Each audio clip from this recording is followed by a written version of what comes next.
Garbo sa Sugbo ang nagdalag dungog sa natad sa arts. Siya si JM Llanos, usa ka Cebuano artist, kinsa taga dakbayan sa Sugbo. Ang tulo niya ka mga paintings nalakip sa exhibit sa 37th Chelsea International Fine Art Competition Exhibition dito sa New York, USA. Gani, panahon siyang pagskwela, nakasugod na siya og dawat og commission, ingon man pagsalmot og mga exhibit. Ang naisgutang international competition nag-awhag sa mga artist sa tibuok kalibutan nga mapakita ang ilang talento sa international platform. Maayong buntag JM Llanos and welcome sa GMA Regional TV Live. Pakigreet ang ato ang mga kapuso viewers. Maayong buntag. Thank you sa opportunity. Feature games sa GMA and maayong buntag sa mga viewers. JM, we've learned nga nisalmot ka nining usa ka International Fine Arts Competition. Can you share to us unsa ni siya kabahin? The Chelsea International Painting Competition is open siya to artists all around the world para ma-feature ilang paintings and competition siya and masod sa finalist kay mag-nay opportunity to exhibit sa New York City. JM, along with other artists sa competition. Okay. JM, we understand nga dili ni unang higayon nga nakasalmot ka og mga international fine arts competition, but how does it feel nga ikaw ra ang Sugboanon nga nakasud ni ining maong competition? Humbling sa akong part and honored to be part of this kay first time na ko naka-join sa Chelsea.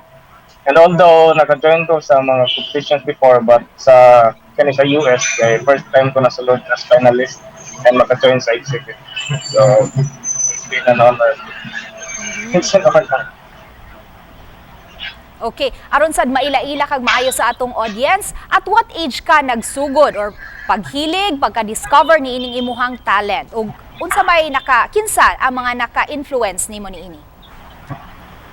Nag-start ko drawing pagkabata pa na ako and mga elementary siguro. Nakita ko sa akong auntie nga nag-paint siya and also akong uncle nga engineer.